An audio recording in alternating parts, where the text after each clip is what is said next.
Welcome to the Running Network Show. Join us each time as we explore the people, the places, and the events that shape our great sport. Hi, welcome to Running Network TV. We're here at the Rite-Aid Cleveland Marathon, the 27th running of it, with Jack Staff, who ran the first one and has been organizing it for the next 26. Correct. Jack, tell us a little bit about the history of this race. Well, as you mentioned, it's been around for 27 years. It's a tradition in Cleveland and in Northeast Ohio. It's sort of the rite of spring. This sort of kicks off the running season in Cleveland. We've had some fantastic races here. I think we have the fastest time in Ohio in the marathon, and at one time we had the world record in the 10K. So it has an illustrious history. It's a community-oriented event. We've given over $1 million to charities over the years.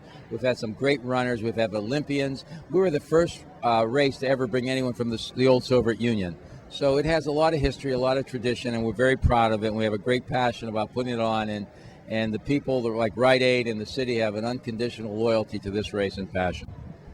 Well, you have a new course this year that's going to be showcasing some of the city. Tell us about that. Well, we decided to get rid of the out and back course and do a loop, and it will start east and then veer off north toward the lake and then on the shoreway and then head west, and then when it goes as far west as Cleveland limits goes, it begins heading south, and then it loops east again and goes all the way out to the Art Museum, around the Art Museum, down Martin Luther King Drive, down through some parks, and then on the north marginal back west, and it ends up at St. Clair, at the Galleria at St. Clair in East 12th Street.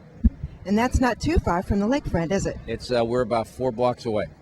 Wow, so it's almost tempting to go stick your feet in when it's all over. Well, yes, as cold as it might be at this time of the year in Cleveland, I think it's refreshing after a 26-mile race. Well, now, you have serious prize money for not only the marathon itself, but actually even more for the 10K. So the 10K itself will attract some pretty fast runners, won't it? Well, that's where we recruit athletes. We don't go after elite athletes for the last 2 years in the marathon, we've stuck to that in the 10K. We have some Kenyans, some Russians, some Lithuanians that... Well, we'll look for some of those fast people we see at races around town, and good luck with the race tomorrow. Thank you very much, and thank you very much for coming out and covering us. You're welcome.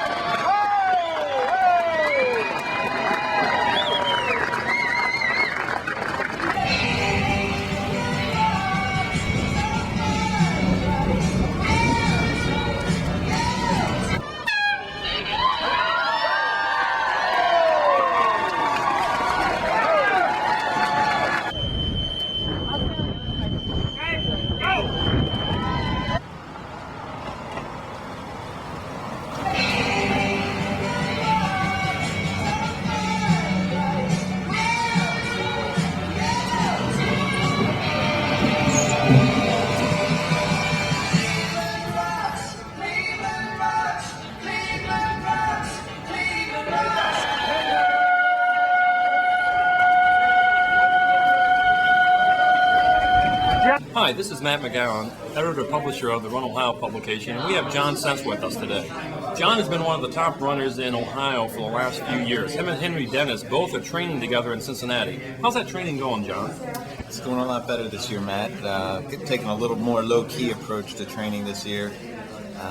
Training really hard on my hard days with Henry, who is on top of his game. He just ran 47:30 for 10 miles, so keeping up with him has been a task. But it's really helped me out the last couple of weeks, and I see my training and my racing improving every day. So it's been fun, to say the least.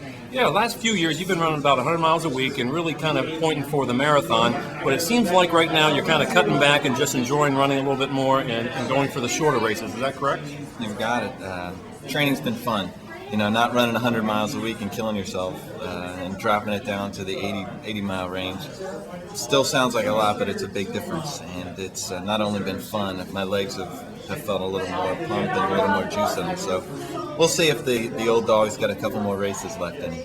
Hi, we're here with Running Network Television with Henry Dennis, who's the current 5K champion in the U.S.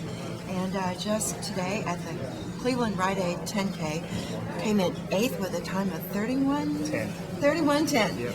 Congratulations, Henry. Thank you very much. You're having a big year. Yeah, it's been going pretty well so far this year. The last week or so, I've been a little bit down on training, a little bit behind my schedule, but other than that, it's been a fantastic year for me so far. Are you going to be doing other races in the USATF circuit? Yes. In 2 weeks is the 25K up in Grand Rapids. Oh, okay. And I'm contemplating going up there to run. I just kind of wanted to see how I came off this weekend first. But that's one of the planned races that I have is doing the 25K up in Grand Rapids. Well, now that's pretty long. Yeah, that's very long distance. But I've geared my training this year towards going a little bit longer at this time of the year. And then when June and July roll around, sharpening up and getting ready to run a fast 10 or fast 5K on the track. Okay, are you going to aim for the Olympic trials? Yes, that's my goal, is to try to qualify in the 5K, and then see what happens once I get there. Well, good luck. Congratulations. Thank you very much. All right, we'll be watching you. Thank you. Okay, thank you. Don't miss the 24th Annual Great Race Amish Country Sports Festival. Something for everybody. Memorial Day weekend. Indiana's only race with 33 events. Register today.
These conditions can give out. And he said, oh! Of course, Scott Fry. Nice job. Woo! Yes. Your champion will be Patrick Thewa, 21 years young. Phoebe a couple steps behind. And wow, there's John Atade, the big strong Kenyan right behind. Stephen Dereva right behind. To race, they put out an expended 11. So the Russians